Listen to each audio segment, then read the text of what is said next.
함께하며 여러분의 내일을 응원합니다. 성공을 부르는 좋은 습관, 성공예감 이대호입니다.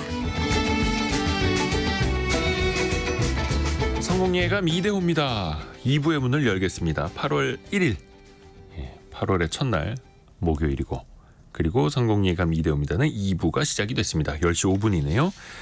경제상식 퀴즈 정답 알려드려야죠.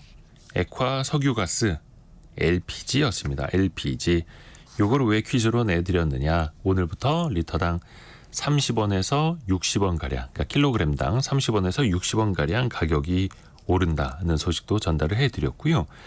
1814님이 용달차 기사인데요. 얼마 전에 LPG 차량으로 바꿨습니다. 라고 해주셨네요. 그 올해부터 또 신차, 상업용 이런 용달차도 디젤차 말고 LPG 차로 또 전환되도록 또 정책이 또 시행이 되고 있죠. 그래서 최근에 신차 등록 대수 중에 LPG 차량이 또 많다라는 이야기도 전달해 드렸고요. 8130님, 오늘도 성공하고 싶은 성공예감 1등 애청자입니다. 요즘은 일어날 때마다 대한민국 금메달 소식에 행복합니다. 그렇죠. 요즘에 우리 선수들 참 잘하고 있어가지고 축구, 농구가 올림픽에 못 나갔어도 그래도 다른 종목에서 또 잘하고 있습니다. 그리고 9930님이 정답을 처음 보내보신다고 하시네요. 매일 듣는데 DJ님 이름이 갑자기 생각이 안 나네요. 저희 프로그램 이름이 성공예감 이대호입니다. 성공예감 이대호입니다의 이대호입니다. 자, 그리고 조금 전 10시를 기해서 폭염 경보가 또 내려진 곳이 많이 있습니다. 저희가 이 시간에 폭염 경보 내려졌다라는 걸 거의 매일 전달해드리고 있는데요. 아무래도 해가 뜨고 기온이 서서히 이제 오르는 시간이다 보니까 오전 10시를 기해서 거의 매일 폭염 경보가 내려지고 있습니다. 오늘은 전북, 충북, 제주 지역에 폭염 경보가 발효되어 있고요. 폭염 피해 없으시도록 또 중간중간 물도 자주 드시고요. 요즘에 진짜 땡볕에 나가면 그 왜 한증막이라는 표현 있지 않습니까? 우와, 열기가 어디 전자레인지 안에 들어와 있는 것 같고, 장난이 아닙니다. 땀을 흘리면 바로 마를 것 같은 그런 느낌. 건강 잘 유의하시길 바라겠고요. 아무튼 계속해서 여러분의 또 의견도 많이 보내주십시오. 짧은 문자 50원, 긴 문자 100원이 드는 샵 9730 문자 메시지, 그리고 비용이 들지 않은 KBS 콩 어플리케이션 계속 열려 있습니다. 증시 상황 한번 보겠습니다. 코스피는 좀 상승폭을 좁혔네요. 아까 0.5% 상승으로 출발을 했다가 지금은 0.3%만 오른 강보합 상태입니다. 2779. 코스닥은 1.33% 오른 813.8 가리키고 있고요. 시가총액 상위 종목들 중에서는 삼성전자가 아까 1% 이상 상승을 하다가 지금은 상승폭을 또 많이 반납을 했네요. 84,000원으로 0.1%만 오른 상황. 하이닉스는 1.1% 반등. KB금융과 신한지주 같은 금융주들도 1%대 상승을 하고 있고요. 원달러 환율이 1368원까지 떨어졌군요. 1368원. 1380원대에 머물다가 원화가 강세, 달러는 약세. 밤사이에 미국 FOMC 회의에서도 미국 연준이 9월에 금리를 인하할 것이라는 강력한 신호를 주면서 달러는 조금 약세, 원화는 강세를 보이고 있습니다. 아까 청취자분들도 아침에 일어날 때마다 금메달 소식 들어서 참 좋다고 하셨는데요. 프랑스 파리올림픽 오늘로 7일차입니다. 그리고 남자 펜싱 단체 대표팀 사브르 단체전 3연패를 달성하기도 했고요. 근데 많은 분들이 들으셨을 텐데 특히 우리나라가 활, 칼, 총, 칼, 활, 총을 다루는 이 분야에서 정말 잘하고 있습니다. 근데 이게 과연 우리 선조 때부터 이어지는 건 아닌지 이런 궁금증도 드는데요. 역사 커뮤니케이터 이한 작가에게 한번 들어보시죠. 안녕하세요, 작가님. 안녕하세요. 우리가 유독 올림픽에서 활이나 총이나 칼을 다루면서 메달을 많이 딴 거는 어떤 이유가 있다고 혹시 보세요? 역사학자로서. 역시 활의 민족이 아닐까 싶습니다. 원거리 딜을 아주 잘하는 민족이었거든요. 원거리 딜이요. 그러니까 활을 쏜다거나 총을 쏜다거나 하여간 쏘는 건 아주 잘했습니다. 쏘는 걸 잘했나요? 그 주몽 동명성왕 이래로 활을 잘 쏘는 사람이 항상 대접받는 사회였고, 그래서 각 왕조의 왕마다 이를테면 아까 얘기하는 동명성왕 고구려의 왕, 그 다음에 고려의 왕인 왕건도 아주 명사수였고요. 예. 그다음에 태조 이성계는 두말할 것도 없고요. 거의 활을 잘 쏘는 사람이 왕이 된다라는 이야기가 있는 것처럼 각 왕조의 왕들은 활을 되게 잘 쏘고요. 그다음에 조선의 왕들도 대체로 활을 잘 쏘는 편이었고 특히 명사수가 정조였습니다. 최희진님이 진짜 딱 주몽 이야기 올려주셨네요. 예전에 보면 뭐 벽화부터 시작이 됐고 어떻게 보면 우리나라 양궁 선수들이 그냥 맨날 막 금메달 휩쓸어 간다고 외신 보면 외국에서 막 경기도 하던데 역사를 좀 알려줘야겠네요. 우리나라 역사를. 우선은 또 궁금한 게 이겁니다. 조선 시대에도 뭐 이제 세계적인 올림픽까지는 아니더라도 조선 내부에서 뭔가 경쟁 경연 같은 게 있었을까? 이런 스포츠 비슷하게? 그 스포츠 하면 역시 빼놓을 수 없는 게 네. 경쟁입니다. 네. 그냥 노는 것도 재미있지만 누가 이기냐 지냐를 거는 순간 도파민이 쫙 올라가고 긴장이 되고 그리고 재미가 있어지죠. 아, 그렇죠. 그래서 그렇게 하면 이제 피가 마르지만 그만큼 재미가 있어지고 또 실력이 나아지게 되니까 어쩔 수 없는데 조선시대 때는 이런 스포츠가 아주 대놓고는 있지 않았던 게 왜냐하면 문치주의, 그 글을 더 숭상하는 선비의 나라였기 때문입니다만 그렇다고 해서 아주 없었던 건 아니고 위로는 왕에서부터 아래는 백성들까지 아주 스포츠를 즐겼습니다. 대표적인 예로 씨름이 있죠. 씨름. 아, 네. 그렇죠. 씨름은 빼놓을 수가 없는데 요게 그러면은 김홍도 그 그림 보면은 씨름 그림 나오지 않습니까? 옆에서 누구는 엿 팔고 있고. 사람들은 쭉 둘러서 구경하고 있고. 조선시대도 당연히 엄청난 인기 종목이었겠네요. 예, 고구려의 벽화에도 씨름이 나와 있습니다. 지린성 지안형 룽거우 쪽에 각저총이라는 고구려 시대 때의 고분이 있는데 예, 예. 두 사람의 역사가 서로 허리를 붙들고 씨름하고 있는 모습이 있던 걸로 봐서 이미 그때서부터 아주 전형적인 씨름이 존재하고 있었던 거죠. 고구려 고분 각저총에도 씨름하고 있는 사람들의 벽화가 있다. 예. 씨름은 그래도 서민 스포츠였겠죠? 누구나 왕들도- 허리만 잡으면 할 수 있는? 예, 바로 그래서 씨름이 좋은 경기인데요. 네. 그 왕들도 굉장히 많이 즐겼습니다. 그러니까 조선시대 때의 태종이나 세종도 이제 그 병사들을 시켜서 씨름하게 하고 앞에서 왕들도 구경을 하고 그다음에 이순신 장군도 난중일기에 보면은 부하들 시켜서 이제 씨름시키게 하고 그리고 현충사에서도 씨름 대회가 벌어진 적이 있었습니다. 그리고 심지어 그 당나라 중국 당나라 때의 무종 자신이 황제가 씨름을 좋아했다거나 그 다음에 중국의 아니 우리나라 고려의 충수광도 씨름을 좋아해서 이제 그 환관들과 같이 씨름했다는 얘기도 있습니다.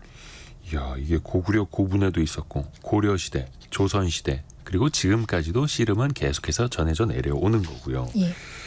혹시 그 옛날에도 진짜 뭐 삿바가 있었을까요? 지금은 이제 당연히 씨름에서 필요한 게 이제 모래판하고 삿바 아닙니까? 예. 삿바를 잡고 했었을까요? 옛날에도? 그게 얼마나 같았는지는 좀 완벽하지 않은데 예. 왜냐하면 지금 몽골이나 그리고 우리나라, 일본의 씨름이 전부 달라졌지 않습니까? 그 당시 이제 그 씨름으로는 내국과 외국 그리고 윤기라는 기술이 있었다고 전해지는데요. 내국은 배지기, 그 외국은 등지기, 그리고 윤기는 딴죽 걸기이고 그래서 외국 사람들 와서 이게 고려기, 즉 고려 기술이라고 부를 정도의 그런 씨름이 있었던 것으로. 중국에도 뭐 씨름도 있고 또 몽골에도 비슷한 씨름이 있지만 예. 고려의 기술, 예. 고려기 이게 중요하네요. 그래서 이제 주로 5월에 단오, 그리고 7월 15일 그 백중, 그리고 8월 추석에 예. 씨름 대회가 자주 벌어졌었고요. 그리고 이제 서울에서는 그 남산 아래 그 녹사장이라는 데에서 씨름이 자주 벌어져서 거기 힘센 사람들이 몰려들어서 대회를 했다고 합니다. 녹사장이요? 예, 지금 녹사평의 어원이 된 곳입니다. 녹사평의 어원. 예. 근데 거기에서 씨름이 많이 예. 펼쳐졌다. 그것도 대회가요. 예, 들판이나 이제 그 모래밭만 있으면은 이제 씨름을 하는 거예요, 사람들이. 그렇죠. 뭐 예전에는 뭐 시멘트 바닥, 콘크리트 바닥은 없었을 테니까 흙바닥에서는 어디서든 날 수 있는. 예, 그렇긴 한데 꽤 씨름이 터프한 스포츠였는지 예. 그 실록 기록들을 보다 보면 씨름을 하다가 죽는 사람들이 가끔 사고가 납니다. 씨름을 하다가 죽기도 해요? 예, 어떻게 기호. 그게 우선 씨름이 터프한 걸 수도 있고요. 기술이 굉장히 거칠었을 수도 있고요. 씨름을 하다 보면 이제 네가 이겼네, 내가 이겼네 하다 보다가 예. 이게 그냥 씨름이 스포츠로 넘어서서 싸움으로 예, 번지는 경우가 꽤 있었던 것 같습니다. 은근히. 감정 싸움으로. 예. 그 또 이어지는 이야기 저 뒷부분에 또 나옵니다. 예. 우선은 저는 이거 보고 깜짝 놀랐습니다. 그냥 넘어뜨리는 씨름이 아니라 이거 막 돌 가지고 싸우는 것도 스포츠로 있었다면서요, 조선시대에. 조선시대 때 대표적인 그 나쁜 그 경기로 석전이라는 게 있습니다. 석전, 예, 돌전쟁. 돌석전에서 있는데 그야말로 사람을 두 패로 갈라서 예. 돌을 던지면 상대방에게 돌을 던지면 싸우는 경기예요. 아니 이게 피구 게임은 공을 던지는 거고 예. 우리 초등학교 때 옛날에 오재미라고 그렇죠. 콩주머니 콩주머니. 던지기는 그것도- 했었는데 그것도 맞으면 아픕니다. 그죠, 아프죠. 예. 근데 돌을 던진다고요, 서로? 그게 참 이해가 안 가는데 조선시대의 대표적인 경기로 그 시가지에서 자주 벌어졌습니다. 그러니까 돌을 깨서 진짜 던지는 거예요. 아니 그러니까 집회 시위할 때 예, 예를 들어서 그러면 안 됩니다만 돌을 던지기는 하잖아요. 근데 예. 그게 아니라 그냥 편을 갈라서 경기를 했다는 거예요. 돌 던지는 경기. 예. 그걸 했기 때문에 그래서 당연히 사람이 돌 맞아 다치고요. 죽는 사람도 많이 나왔지만 예. 이 시합이 워낙 중독성이 있어서인지 굉장히 많은 사람들이 국가에서 금지했는데도 불구하고 계속 벌였고요. 그리고 그래서 정말 나라가 몇 번이고 이건 너무 위험하다라고 금지했지만 예. 사람들은 끊임없이 석전을 했습니다. 신기하네요. 이거 목숨 걸고 하는 경기인데. 그렇죠? 그래서 나라에서 석전, 돌 던지는 경기는 너무 위험하니까 하지 말아라라고 한 거예요. 그러면 사람들이 안 했을까요, 과연? 당연히 꼭 하는 사람들이 나오는데 이제 예. 꼭 그 말썽쟁이들이 있습니다. 말하자면. 바로 세자 자리에서 쫓겨났던 양녕대군 그리고 그의 자식들처럼 이제 왕족들 귀족들 중에서 이제 그 말썽쟁이들이 모여서 일부러 사람들을 모아서 석전을 벌이고 자신들이 지휘관이 돼서 막 지휘하는 등 아주 그냥 거하게 석전 한 판을 벌인 적이 있습니다. 그 게임의 지휘관이 된다. 예. 양녕대군을 비롯해서 왕족들이. 거의 뭐 전쟁이라고 생각하시면 돼요. 약간 소규모 전쟁. 근데 그걸 즐겼다는 거예요. 예. 뭐 투구 같은 게 있었답니까? 방패나 투구 같은 게? 없지는 않았을 것 같은데 네. 어쨌거나 사람들이 크게 다치고 죽은 건 사실입니다. 이해가 안 됩니다만. 예, 저도 이해가 안 갑니다. 근데 그거를 태종도 구경을 했습니다. 말리진 않고. 그러니까 오히려 재밌었던 거는 같긴 해요. 네. 어쨌거나 시합이니까 그 공이 아니라 돌이 날아가서 그렇지. 신기합니다. 그래서 영조 때까지도 이 석전이 있었기 때문에 그래서 왕이 계속 금지령을 내립니다.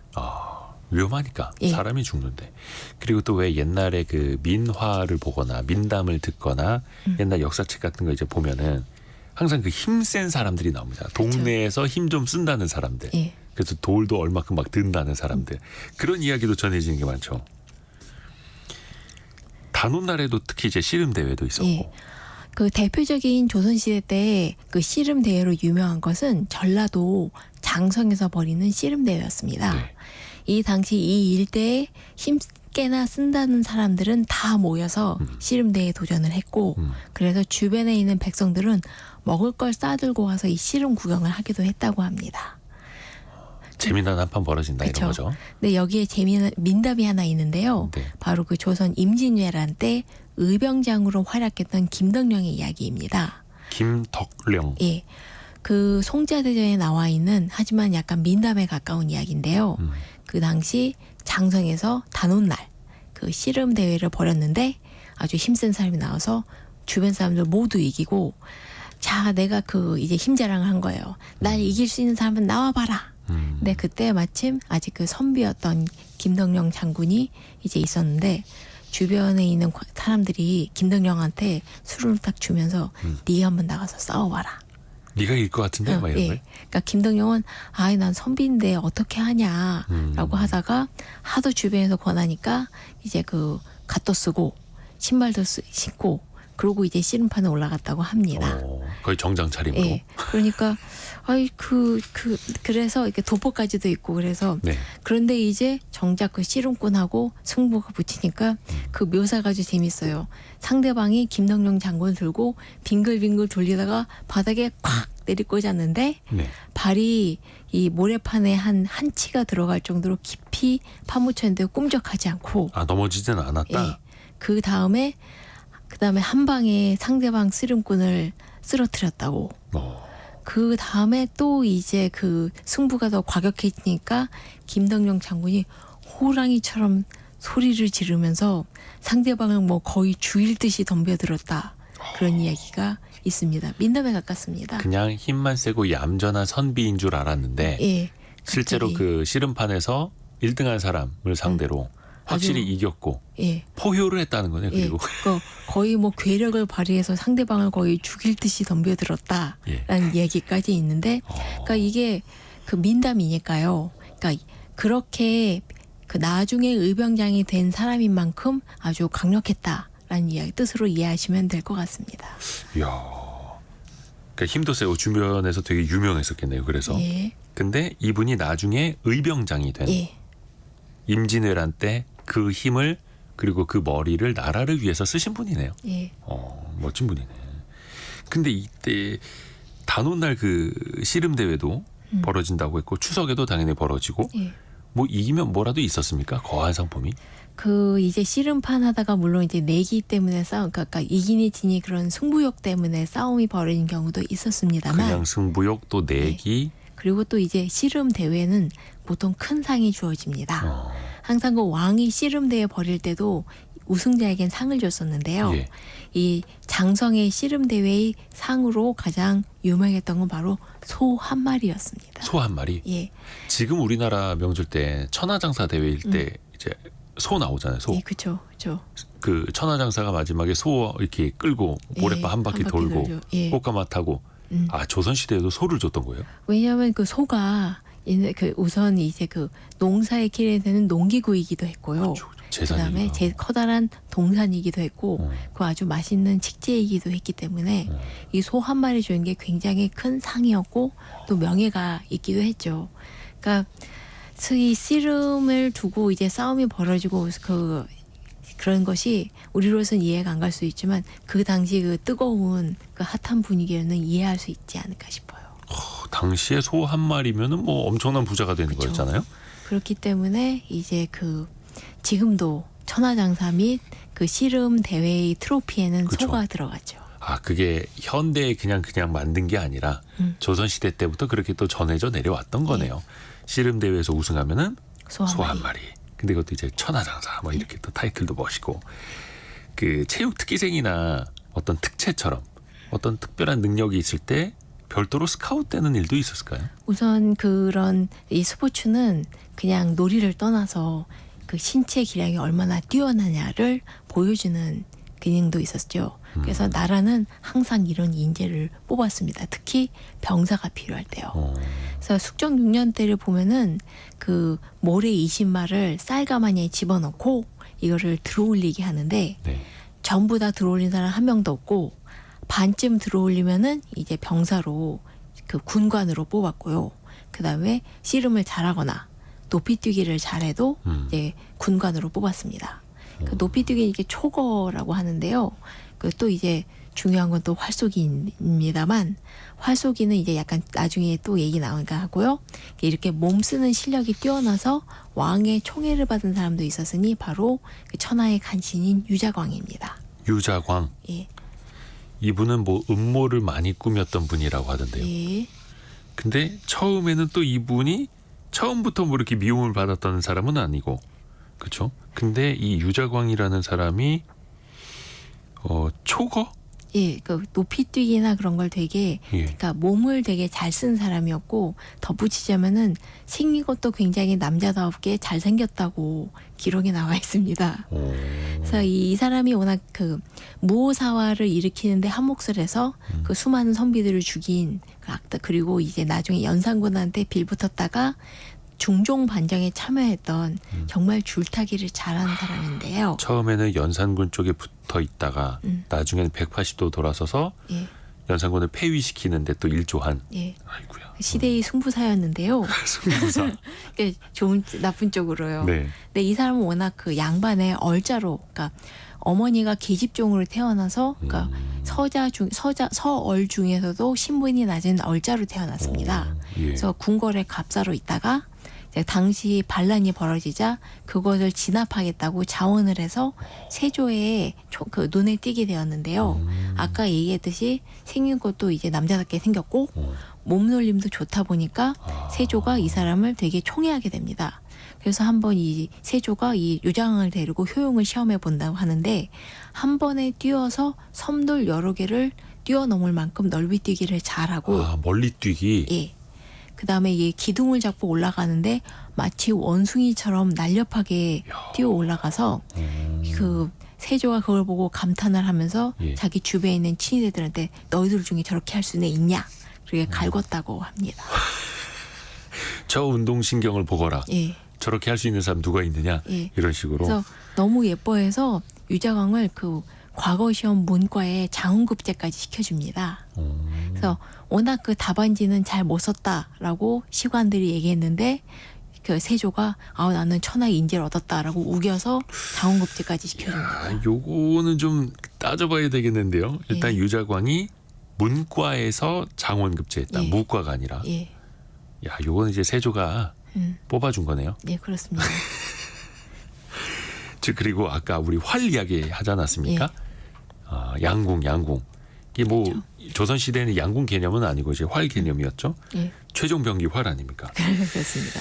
역시 활을 잘 쏴야 인정을 받았다고요. 조선 시대에도. 예, 그 고대 중국의 예법사인 주례를 보면 육예라고 해서 6가지 선비가 갖춰야 6가지 예절이 있습니다. 예, 악, 사, 어, 서, 수입니다만 예는 예법, 그리고 악기, 그리고 활쏘기, 마차 몰기, 글쓰기, 그리고 수학입니다. 네, 그러니까 그렇기 때문에 그 양반도 그 말도 탈 수 있어야 되지만 활도 잘 쏠 수 있어야 했습니다. 그래서 옛날 이야기에 까치의 구렁이 보면은 구렁이가 이게 까치를 먹고 있는데 지나가던 선비가 갑자기 활을 꺼내서 쏴서 까치들을 구해주잖아요. 우리 생각으로는 아니 왜 지나가던 선비가 활을 가지고 있지라고 생각하겠지만 네네네. 그 선비가 활 쏘는 게 취미였을 수도 있고 무과에 급제하려는 사람일 수도 있고 그리고 선비들이라면 활 쏘기 정도는 기본 소양이었습니다. 호신용이었을 수도 있을까요? 예, 예. 호신용으로 활을 들고 다닐 수도 있고. 그렇죠. 그리고 저녁 반찬을 만드는 용도일 수도 있죠. 그러니까 새가 보이면 바로 활시를 당겨서 잡을 수도 있고. 네, 토끼나 사슴이나 뭐 어느 곳이나. 그렇죠. 먼 거리에서도. 그렇죠. 그 시절에는 또 사냥도 많이 했을 테니까요. 그 아까 잠깐 이야기를 초반에 해주셨는데 예. 주몽 이야기도 나왔고. 예. 이게 역사서 보면 그냥 그분들을 위대하게 포장하는 건지 모르겠습니다만 왕들이 활을 잘 쐈다는 기록들이 많잖아요. 그렇죠. 그 고려 태조 왕건도 한 100걸음 바깥에 솔방울을 맞출 수 있었다라고 돼 있고요. 그다음에 100걸음 바깥에서 솔방울을 맞췄다고요? 네. 그리고 이제 이거 그 X10 아닙니까? 양궁으로 따지면? 그렇죠. 그다음에 태조 이성계 같은 경우에는 정말 실전 화살이었는데 예. 당시 외구의 장군이었던 아지발도라는 사람을 상대로 해서 활을 2번 쏴서 첫 번째 화살은 이제 이 투구를 벗기고. 넘기고 그다음에 2번째 활로 명중시켜서 적장을 쓰러뜨렸다. 이성계가. 예. 그런 게 있죠. 물론 옆에서 약간 도와주는 같이 쏴준 사람이 있긴 하지만 어쨌든.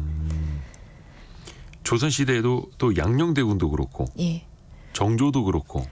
정조 같은 경우에는 굉장히 명사수였던 것 같은 게 본인도 되게 자랑을 했고 네. 신하도 같이 이야기를 했어요. 보통 이 조선시대 때 활 쏘는 기분은 순이라고 해서 5발을 쏘는 게 기본 한 단위였거든요. 그래서 10순 즉 50발을 쏩니다. 근데 정조 같은 경우는 50발을 쏘면 50발 다 맞출 수 있지만 겸손해하기 위해서 일부러 49발만 맞추고 한 발은 안 맞춘다. 한 발은 겸손이다. 예. 인간적인 면을 좀 보여야 되기 때문에. 네, 그게 더 뭐라고 해야 되나 모험하지만 그게 더 짜증나지만요.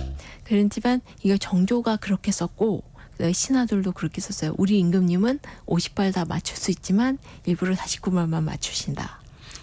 그거를 이제 정조 입으로 얘기했다는 거. 정조가 얘기하고 신하들도 그렇게 자기 문집에 적었습니다. 그래서 잘 쏘긴 잘 쐈던 것 같아요. 정조가 특이한 사람이었네요. 자기 자랑도 좀 할 줄 알았던. 자기 자랑 만땅이었던 사람입니다. 아, 그래요?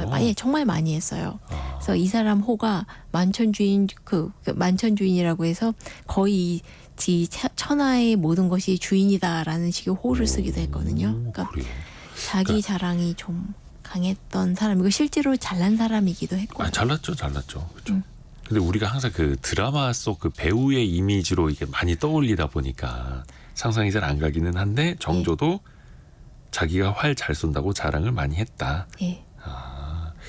근데 참 이게 임금님이 되려면 기본적으로 활 쏘는 거는 소양으로 또 갖춰야 됐던 거였고, 그 정조가 유난히 잘 쐈던 것 같긴 합니다. 특히 정조가요. 왜냐하면 세종대왕이 활 쏘는 건 별로 연상이 안 되다가 그런 기록도 별로 없나요? 예, 세종이 활 쏘는 거 양녕대군이 활을 잘 쐈다는 얘기는 있지만 네네네. 세종이 활 쐈다는 기록은 제가 못 찾아본 것 같습니다. 아, 그래요. 네, 잘 쏘셨을 것 같잖아요. 눈도 안 좋으시거든요. 하도 책을 많이 읽으셔서. 근데 사실 역사 속 위대한 인물들이 대부분 활을 다 잘 쏘더라. 그건 또 아닐 거고 유독 활을 못 쏴서 기록에 남은 사람도 있나요 혹시? 네, 여기서 등장하는 게 또 우리의 다산 정약용 선생입니다. 다산 정약용 선생이요? 왜요? 다른 사람들은 보통 자기가 잘했다는 것만 이야기하는데 예. 이분은 자기가 못했다는 걸 솔직히 적었어요. 인간적이네. 네, 그래서 이제 그 1792년 정조가 이제 그 규장각에 신하들을 문신들을 불러다가 활 쏘기를 시킵니다. 그래서 아까 얘기한 대로 보통 십수는 50발을 쏘게 하는데 그 50발 중에 정약용은 딱 4발 맞춥니다. 50발 중에 4발. 네. 그러니까 아주 못하고 그래서 이제 워낙 이 활 쏘기를 잘 못하면 왕이 벌주를 내렸습니다만 이때 정조는 좀 다르게 합니다. 너희들 내가 술 주면 칭찬한 건 줄 알겠지? 아니야. 가서 활 잘 쏘게 될 때까지 돌아오지 마 하면서 정약용을 비롯한 그 활 못 쏜 문신 5명을 그 훈련도감 그 당시에 이제면 그 해병 그 부경이라고 하는데 그 한마디로 해병대 캠프 같은데 훈련소 같은데. 예, 훈련소에 집어넣고 이제 20% 명중률을 그 맞추기 전까지는 못 돌아오게 합니다. 와, 아니 그 당시에 정약용 정도 되는 이제 규장각의 문신들이라고 하면 지금으로 따면 뭐 장차관급들? 그건 아니고 이제 뭐 그 학자들이죠. 학자. 예, 그러니까 국가연구소, 아. 국가인문연구소의 그 사람들인데, 그러니까 그것도 거의 뭐 연구소장급들. 뭐 그렇게 네. 그 굉장히 그러니까 당시 조선에서 제일 똑똑한 사람들, 예. 과거에다 급제한 똑똑한 사람들을 고려다가 이제 너희들 활 잘 쏠 때까지는 돌아오지 마라 하면서 정말 그 훈련소에 집어넣은 거죠. 그러니까 그 비유를 하자면 굳이 비유를 하자면 대학 교수들 그 집어넣은 대학 거예요. 교수님들이나 총장님들, 국책연구기관 연구원장님들을 예. 해병대 훈련 캠프 보낸 거랑 비슷한 그렇죠. 거예요. 뭐. 그래서 정약용이 정말 너무 못했는지 네. 활을 한번 말을 탈 때마다 주변 사람들이 크게 웃었다고 합니다. 떨어져서 예, 그러니까 이상하게 타서. 자세도 웃기고 그러니까, 예, 그러니까 몸을 움직여 본 적이 별로 없는 거죠. 그래서 공부만 하신. 예, 활을 쏘다가 이제 손가락도 다 부르트고 그렇게 했는데 그래도 하다 보니까 익숙해져서 5발 쏘면 3발 맞을 때까지 그 능력이 향상돼서 열흘 만에 그 훈련도감에서 벗어나 그 원래 그 규장각으로 돌아갈 수 있었다고 합니다. 그래도 실력이 늘긴 는 거네요. 예. 근데 그걸 시킨 게 정조고 예. 정조는 나는 활을 잘 쏜다고 스스로 많이 또 자랑을 하셨고 예. 혹시 그 관역의 크기 같은 게 어떤 뭐 규격이 있었을까요? 있긴 했는데요. 그러니까 저 지금 정확하게 기억은 안 나는데 우선 걸음으로 한 120보 정도 걸어져서 쏴야 되는 거고 관역이 조선시대 초기 무가만 하더라도 관역을 쏴야지 되는 거였거든요. 예. 근데 이제 중반 지나고 나서 관역은 너무 쉽다. 좀 더 어렵게 하자 해서 집 인형으로 바꿉니다. 예. 그러니까 왜냐하면 관역은 크고 동그라미를 맞추면 되지만 집 인형은 맞출 때가 더 적잖아요. 지푸라기로 인형을 만들어서 또 그래서 그 크기도 달리 했겠네요. 예, 그렇죠. 더 작아지고 더 맞추기가 힘들어지죠. 그냥 동그라미 맞춘 거랑 틀리잖아요. 그렇죠. 저기 훈련소에서 사격할 때 뭐 100사로, 200사로 이런 거 보듯이 이제 거리에 따라서 혹은 크기에 따라서 예. 또 그렇게 했네요.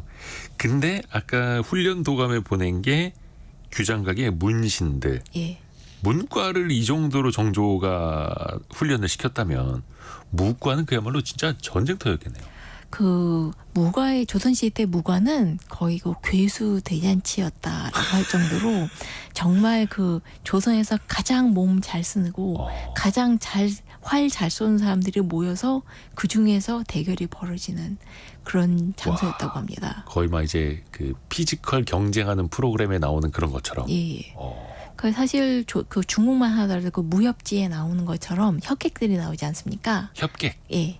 그래서 뭐 사주협러 뭐 이제 영웅문 그런 거 보는 것처럼.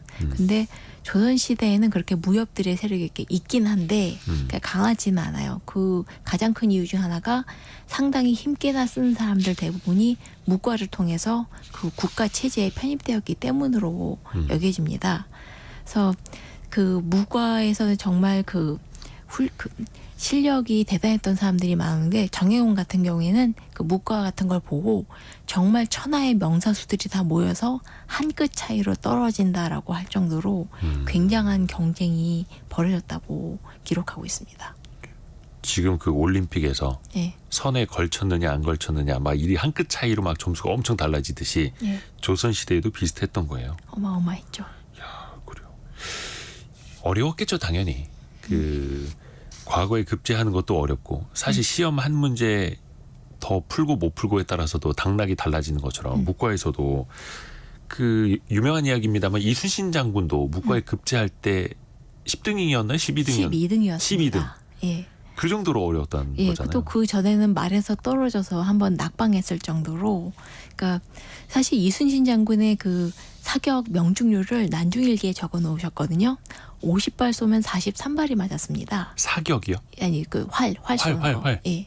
그래서 사실 그 물론 그 당시 난중일기 쓰셨을 때는 이제 무과 이제 급제하고 좀 지나서 나이가 드셨을 때인데 그래도 여전히 43발을 맞출 정도의 그런 무력을 가지고 있었는데 그런 이순신 장군조차도 그 12등을 할 정도의 시험이 바로 무과였던 겁니다. 조선시대 초기에 무과의 과목은요, 그러니까 쏘는 것만 4종류나 되었습니다. 그러니까 목전, 철전, 편전, 그리고 기사, 기창, 격구였는데요. 네. 목전은 나무 화살, 철전도 화살이지만 약간 좀 재료가 다른 활이었고요. 편전은 좀 특이한 화살인데 굉장히 짧은 화살을 통을 써서 이제 통화라는 도구를 써서 날리는 화살이거든요. 그래서 이게 굉장히 특이한 조선 특유의, 그러니까 다른 데도 있긴 했지만 조선의 가장 장기인 화살 중에 하나였습니다. 나중에 이게 포처럼 되는. 약간 그런 걸 그 비슷하죠. 그러니까 왜냐하면 이게 애기살이라고 한 게 이 화살이 되게 짧거든요. 그렇기 때문에 이 편전이 좋은 게 우리는 화살을 쏠 수 있지만 그러면 워낙 그냥 화살을 날리면 적도 화살을 주어서 쏠 수 있거든요. 근데 이 편전은 짧기 때문에 우리만 쏠 수 있고 상대방은 못 쏴요. 아, 상대방이 다시 그거 주워서 쏠 수도 있으니까 더 짧게 만들어서. 그러니까 그런 거 있었고, 그다음에 기사는 말 타고 활 쏘기. 그리고 기창은 말 타고 창을 휘두르기. 그다음에 격구는 말 타고 이제 공놀이 하는 거 있잖아요. 격구, 폴로. 네. 그런 게 바로 무과였습니다. 아하. 목전, 철전, 편전, 기사. 그래서 쏘는 것만 4과목이었어요. 기사 같은 경우가 진짜 보는 것도 재밌었겠네요. 그쵸. 말 타고 가면서 예. 관역에 화살을 쏘는 거. 이것도 이제 고구려 벽화에 나와 있을 정도로 그쵸. 전통적인 사격이었죠. 굉장히 유명하죠. 제일 어려웠을 것 같아요. 근데 이게 쏘는 그 방식만 해도 4종목이 되는 거잖아요. 예. 말 타면서 쏘는 것도 그러니까 창 휘두르는 것까지 하면은 2개. 예. 나중에 근데 이 종목이 더 늘어났다고요. 그 아무래도 그 조선 중기 때 임진왜란과 병자호란 등을 겪고 나서 네. 그러니까 무과가 더 어려워집니다. 그리고 아까 얘기한 대로 처음에는 관역을 맞추는 거였는데 그 효종이 얘기한 거예요. 그러니까 아니 관역을 맞추는 건 실전의 효용성이 별로 없다. 아, 그러니까 실제 전쟁 나면 예. 적군이 거의 가만히 관역처럼 서 있겠느냐. 그러니까 관역처럼 크지도 않고요. 그러니까 집 인형으로 바꿔서 난이도를 더 올렸습니다. 그리고 또 과목이 더 늘었는데 아까 얘기한 목전, 철전, 편전뿐만 아니라 기추, 유협전, 조총, 편추가 생겨납니다. 조총 하나 알아듣겠네요. 예. 그러니까 120도 떨어진 그 관역을 맞추는데 기추라는 것은 그러니까 말을 타고 달리면서 관역이 아닌 인형한테 화살을 쏘는 겁니다. 인형 맞추기. 예. 그다음 유엽전은 버드나무 이파리 모양의 화살촉을 쏘는 활인데요. 정조가 이걸 잘 썼습니다. 요게 이제 버드나무 이파리 모양의 화살촉. 예. 화살 종류가 좀 특이한 예. 유엽전. 예. 그러니까 조청은 잘 알다시피 화승총이고요. 그러니까 불 붙여서 사격입니다. 쏘는. 예. 네. 그러니까 편추는 말 위에 타서 도리깨를 휘둘러 가면서 집 인형 6개를 때리는 그 과목입니다. 도리깨라고 하면 긴 막대 끝에 돌이나 철제가 매달린 이런 건가요? 이제 옛날에 그 타작을 할 때 쓰던 예. 건데요. 작은 막대기 여러 개를 긴 막대기 끝에 연결해서 이렇게 휘두르는 그런 겁니다. 네. 그러니까 잘 두들길 수 있는 그런 것인데 이걸 무기로도 쓰죠. 근데 그거를 또 말 타고 달리면서 휘둘러서 인형을 인형을 때리는 때리는 것. 오, 야. 아주 난이도가 높았을 것 같습니다. 그래서 실제로도 이 무과할 때는 정말 그 조선시대 아까 얘기했대로 정말 가장 몸 잘 쓰는 사람들이 도전을 했고요. 예. 늘 지금 스포츠도 그렇듯이 그러니까 그날 컨디션이나 행운이 굉장히 좌우를 했습니다. 그래서 이순신이 다리가 떨어질 정도였고요. 그다음에 정조 때의 무인인 노상추 같은 경우에는 그 사람의 동생인 노상근도 이제 그 무과에 도전했는데 이제 일기를 썼어요. 그러니까 자기 동생의 가장 장기였던 과목이 있는데 무과 시험 당일날 그 가장 잘하는 과목을 망친 거예요. 그래서 되게 속상해하면서 아니 그걸 제일 잘하는데 그걸 못하면 어떡해 라고 그런 걸 썼고요. 그 주 종목에서 먼저 떨어지면은 이제 예. 크게 낙담하게 되죠. 그렇죠. 그래서 실제로도 낙방을 했고 이 사람의 아들도 나중에 무과에 도전을 하는데 활쏘기 과목을 앞두고 시험 직전에 과외 선생을 들여서 같이 활쏘기 연습을 해서 그걸 또 적어놨습니다. 실습. 예, 그러니까 코치를 들여다가 옆에서 맹렬 연습을 하는 거예요. 이것도 이제 과거에 급제하려면 예. 무과에 급제하려면 그것도 전국적으로 날고 긴다. 운동신경 좀 있다 하는 사람들이 또 다 올라오니까요. 또 제일 중요한 그 순간의 컨디션과 행운 그런 것도 무시할 수가 없었습니다. 그러네요. 예. 그날의 컨디션, 행운까지. 근데 이렇게 이제 실습 많이 연습을 해서 실기만 잘 본다고 되는 것도 아니잖아요. 그렇습니다. 조선시대 무과는 그 몸 쓰는 것뿐만 아니라 병법이나 글 쓰는 것도 잘해야지 통과할 수 있었습니다. 그래서 앞서 얘기했던 노상조 같은 경우에는 실기는 잘했다가 이제 어떻게 그 시험 정보를 잘못 들어가지고 엉뚱한 시험 범위를 공부한 바람에 벼락치기를 했지만 실패하고 낙방을 한 번 한 적이 있습니다. 야, 그랬겠다. 시험범위 잘못 알아서. 예. 제가 그 순간의 일기를 본 순간 제 마음이 다 아프더라고요. 그쵸. 어떻게 이거 답안지 밀려 쓴 거랑 비슷한 거 아닙니까? 그렇습니다. 근데 다른 한편으로 정말 일자무식이면서도 무과에 급제한 사람이 있었습니다. 오, 세조 때의 최적이라는 사람이었는데요. 이름이 최적이에요? 예, 최적. 예. 근데 아버지는 여진인이었고 어머니는 그 조선의 기생이었어서 굉장히 그 약간 천민이었고 그다음에 교육도 잘 못 받은 그래서 일개 병사였는데요. 그 수양대군이 중국으로 갔다 오면서 네. 그때 수행을 하게 되면서 그 수양대군과 친해지게 되면서 출세길로 들어서게 됩니다. 오, 그러니까 이 사람은 그러니까 정말 일자무식으로 글자를 몰랐는데 네. 화를 굉장히 잘 썼다고 합니다.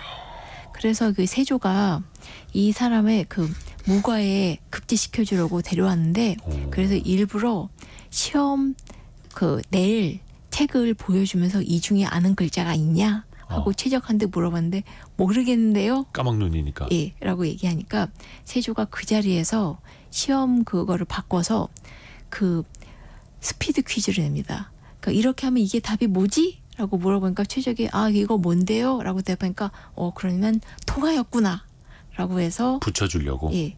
그래서 그 너무 자리에서 대놓고. 예. 대놓고. 과거 무과 장운을 시켜줍니다. 그러니까 시험 문제를 아예 시험지를 미리 보여줘도 일자무식이라 모르는데 예. 그걸 이제 설명까지 해주면서 그래서 이제 얘기한 거죠.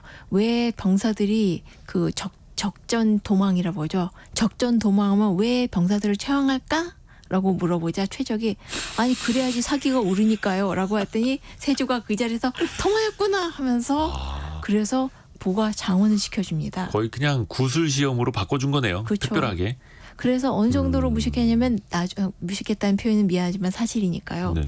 세조가 그 최적하고 또 다른 사람 민발이라는 사람이 있거든요. 둘을 불러놓고 둘 중에 누가 더 무식하냐라고 물어보니까 최적과 민발이 서로 제가 더 무식한데요. 제가 더 무식한데요. 재밌었겠다. 라고 싸웠는데 그래서 그 아까 얘기했던 최적이 무가의 장원이었고 네. 아까 그 같이 무식한 곳에서 싸웠던 민발이 무가의 2등으로 급제시켜줬습니다.